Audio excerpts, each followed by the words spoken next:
A mão do judeu de Tycho Brahe, voz Iba Mendes.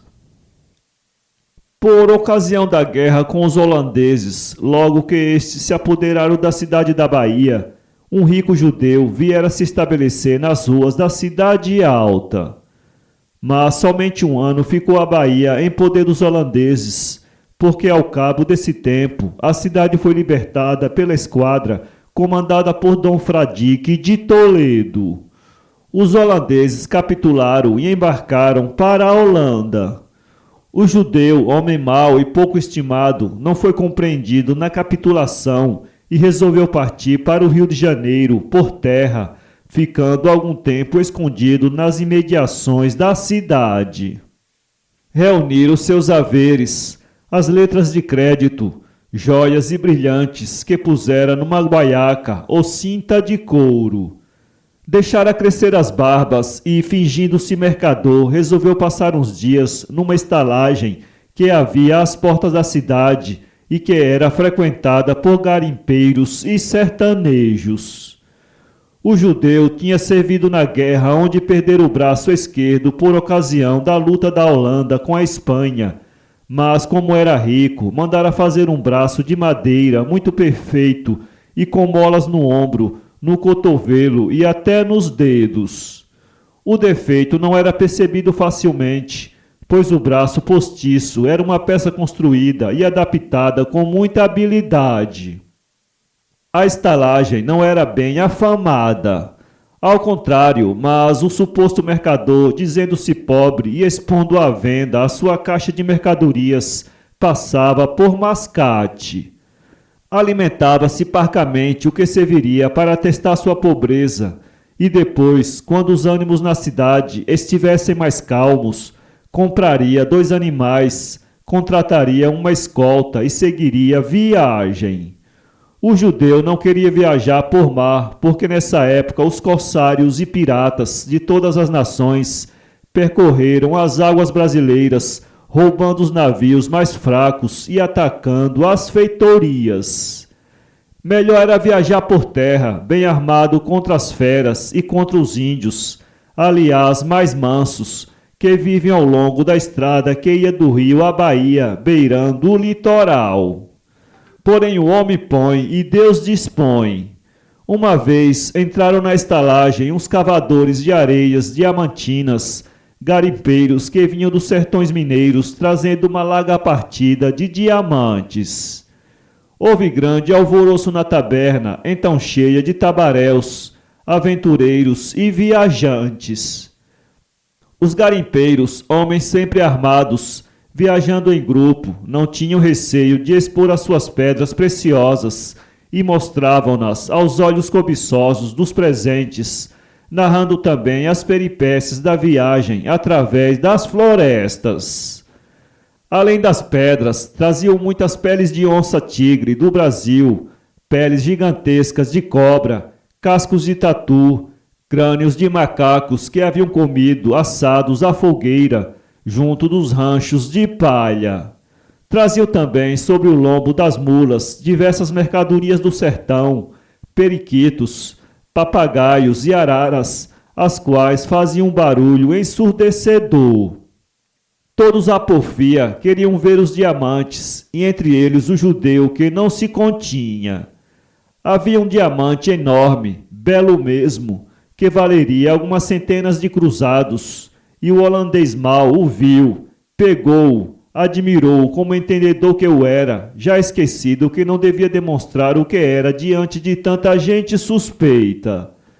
A cobiça pôde mais que o juízo, e ele, chamando o garimpeiro à parte, começou a regatear, até que comprou a pedra por 500 moedas. Muito admirado ficou o vendedor de que um mascate tivesse tanto dinheiro, mas como tinha sido bem pago, voltou a dividir com os companheiros o produto da venda. O fato foi logo sabido de todos, pois os garimpeiros, para festejar o negócio e a sua feliz volta, tinham mandado desarrolhar vários pichés de vinho e faziam uma lauta refeição. Só então é que o holandês arrependeu-se do passo que dera, traindo seu incógnito, arrastado pela sua insaciável cobiça. Para que fui comprar essa pedra, dizia ele mirando as facetas do diamante, se já tenho tantas? E um negro pressentimento lhe invadiu o coração. Entre os circunstantes havia um indivíduo de má catadura que a uma mesa num canto da taberna almoçava pão e queijo. Era um aventureiro, misto de soldado e de ladrão, sempre meio ébrio e rixento. O estalajadeiro tratava-o bem e dava-lhe hospedagem, porque ele servia para guardar-lhe a casa e impor mais respeito aos fregueses exigentes ou brigões. Era o que se chama hoje um capanga. Tanto o aventureiro como o dono da locanda eram indivíduos da pior espécie, sendo que o último viera degradado para o Brasil e já estivera cumprindo sentença na cadeia da Bahia por haver morto a mulher, uma índia, a pancadas.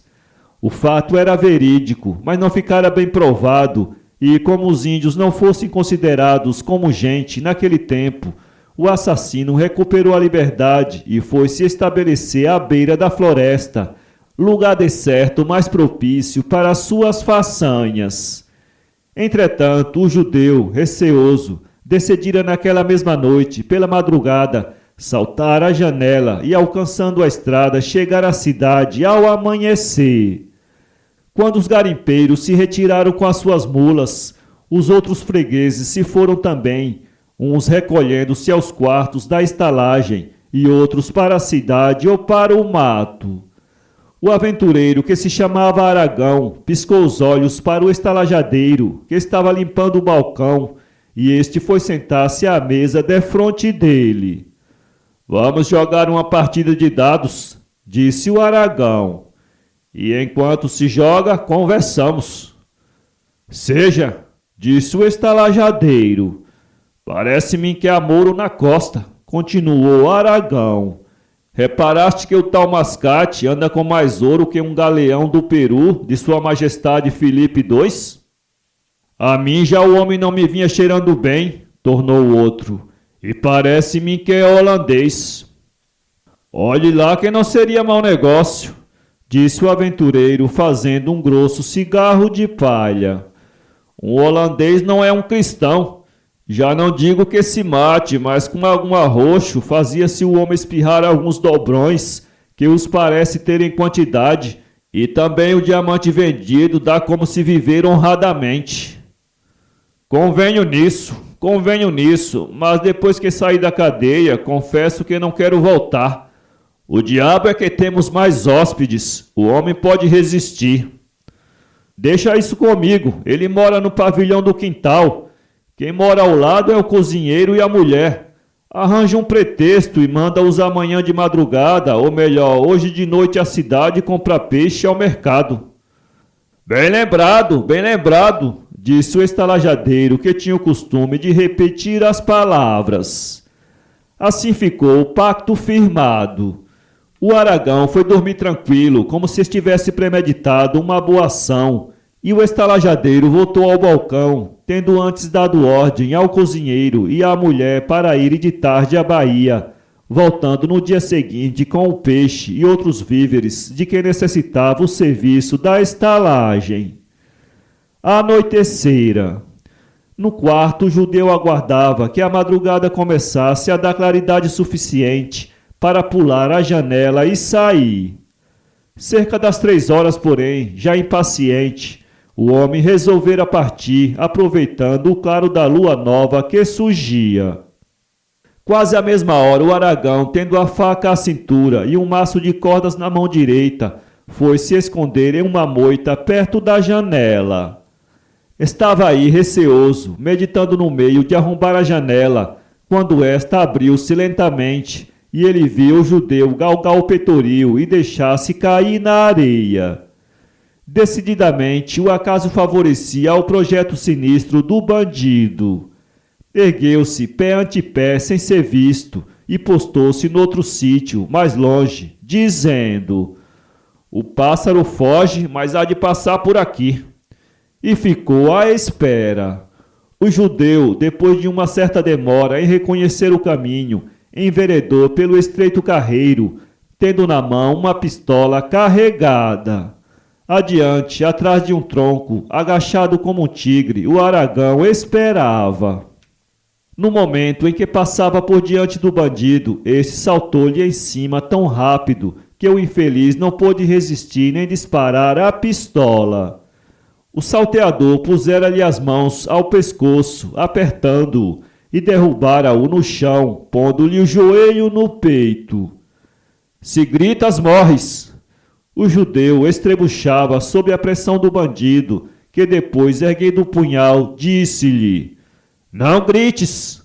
A vítima ficou imóvel. O outro então tirou-lhe o cinto, que estava pesadíssimo, a carteira que continha dinheiro e papéis, e apoderou-se também da pistola que tombara na estrada. Depois, sem se importar com a sua vítima, voltou ao seu quarto na estalagem e escondeu os objetos furtados no colchão, que rasgou. Quis chamar o seu cúmplice, mas um pensamento o deteve. Melhor era não dividir nada, montar num bom cavalo que o estalajadeiro possuía, levar algumas provisões e ganhar a floresta. Mas o judeu iria naturalmente queixar-se ao regressar à estalagem. O bandido arrependia-se de não o ter morto. Tirou os objetos que furtara e pôs o cinto sobre a sua guaiaca de couro e a carteira no bolso. Foi à cozinha e encheu um saco com provisões, bebeu um copázio de vinho e voltou à estrada para ver o que havia sido feito do judeu. O dia vinha rompendo. O judeu lá estava estendido ao comprido na estrada. O bandido ficou perplexo, um tanto admirado, mas chegou-se ao corpo e sacudiu-o fortemente. O judeu continuava imóvel. Esta agora, murmurou o bandido. Querem ver que lhe apertei demais o gasnete. Sacudiu-o novamente e pôs-lhe a mão no peito. O corpo estava quente, mas o coração não batia mais. Está morto, resmungou o bandido. Em todo caso, antes assim. O que está feito não está por fazer. Abaixou-se e, pondo o cadáver do judeu às costas, enveredou pelo mato rapidamente. Em breve alcançou um sítio mais denso da capoeira, perto de uma barranca úmida e coberta de limo. Aí deixou o corpo, que cobriu com folhas secas. Nascera já o sol e o bandido regressou à estalagem. No lugar da luta não havia vestígio do crime que se praticara, e voltando ao quarto, o miserável tornou a esconder o cinto e a carteira no forro do colchão. À porta do mesmo encontrou Jorge, que assim se chamava o estalajadeiro. Então, perguntou este, fez-se o trabalho, mas apertei demais o gasnete e... Mataste-o? E o Jorge ficou pálido como cera. Que remédio, antes assim, pois não volta nem poderá contar a história. Bem, o que está feito está feito. E o que apanhaste? Está aqui no colchão. Ambos, não resistindo ao desejo de ver os objetos furtados, abriram o cinto e a carteira. Além dos papéis e ordens de dinheiro, havia moedas de ouro, cruzados novos em folha e, sobretudo, joias, pérolas e brilhantes soltos, metidos em saquinhos de veludo. Lá estava reluzindo o diamante que o infeliz comprara na véspera. Guarda isto, logo dividiremos. Onde puseste o corpo? Na capoeira grande, debaixo de um pé de açaí. Pois logo pegarás na enxada e, como tens trabalhado na horta, ninguém fará reparo. Se alguém perguntar pelo homem, dizes que ele saiu. Vou trancar-lhe o quarto onde está a caixa de mascatear. Daremos sumiço a tudo de noite e você trate de enterrar o gajo. Os dois separaram-se. O cozinheiro e os criados já estavam no serviço, atendendo aos hóspedes e fregueses que tomavam café ou cachaça. Tudo corria naturalmente, como se nada tivesse havido.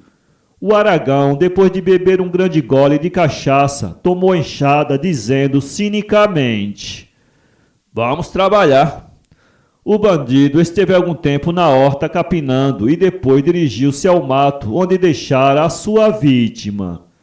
Ali chegando, fez com a enxada uma cova, mas por preguiça ou porque não achasse preciso, não a aprofundou muito. Arrastou o corpo, meteu-o no buraco e cobriu-o com um barro. Tudo isto ele fazia fumando um longo cigarro de palha. Ainda não estava bem coberto o corpo, quando no alto açaizeiro um pássaro estridulou. Bem te vi, bem te vi! O Aragão não era só mau, como supersticioso e ignorante. Aquilo pareceu-lhe de mau agouro e resmungou, olhando para o alto. Tu não viste nada, diabo. E o pássaro, como que respondendo, continuou. Bem te vi, bem te vi. O malvado pegou da enxada para acabar de cobrir o cadáver, mas nisto deu um pulo para trás e os cabelos se arrepiaram todos. Os olhos do miserável estavam demonstrando o susto que tinha. Defronte dele, na cova, o braço do judeu holandês estava levantado, completamente fora da terra, estendida a mão para o céu.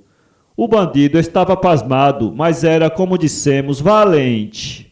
Dizia para si mesmo: Qual? Isso é visão, eu tomei cachaça demais.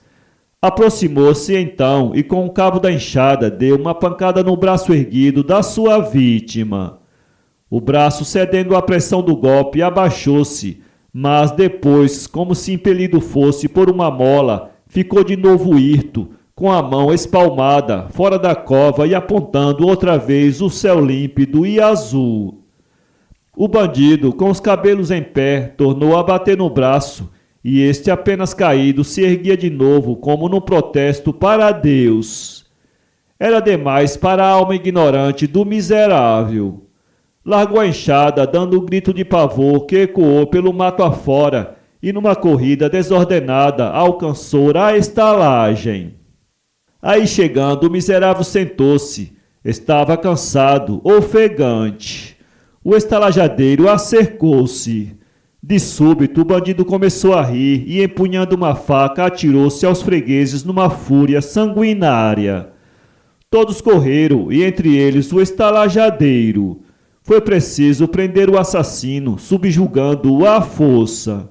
O Aragão estava louco e foi recolhido à cadeia, pois ainda não havia hospício de alienados. Ninguém fez reparo na brusca saída do mascate, nem desconfiou do crime.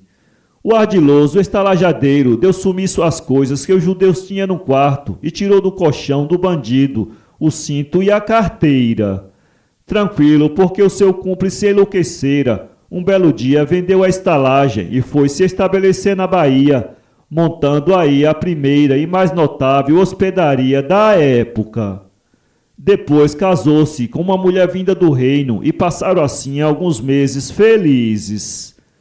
Como, porém, o que é mal adquirido não pode e não deve ser proveitoso, um dia 5 naus de corsários holandeses atacaram a cidade, desembarcaram tropas e puseram a saque grande número de habitações. A mulher do estalajadeiro foi prisioneira e levada para bordo, enquanto o estalajadeiro morria crivado de golpes. Por um singular acaso, o comandante de uma das naus era sobrinho do judeu e reconheceu o cinto e a carteira com papéis de crédito. Deste modo, uma parte e a maior da fortuna tocava por fim a um herdeiro legítimo do judeu. Indagando e pagando largas somas, pôde o sobrinho conhecer o garimpeiro que vendera o diamante e, de pesquisa em pesquisa, chegou à justiça do tempo à conclusão de achar o paradeiro do cadáver e a reconstituir o drama pelas palavras desconexas do louco Aragão. Os holandeses tinham assinado uma paz provisória e, graças ao poder do dinheiro que fazia mover a justiça nessa época, como faz hoje, foi o judeu enterrado com grande pompa. Quando o retiraram da floresta, o braço ainda se mantinha ereto, fora da cova.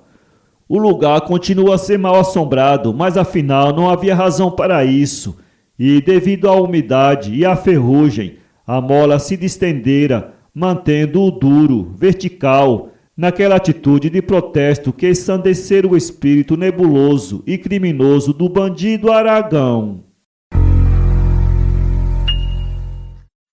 Para ler esse conto, acesse www.poeteiro.com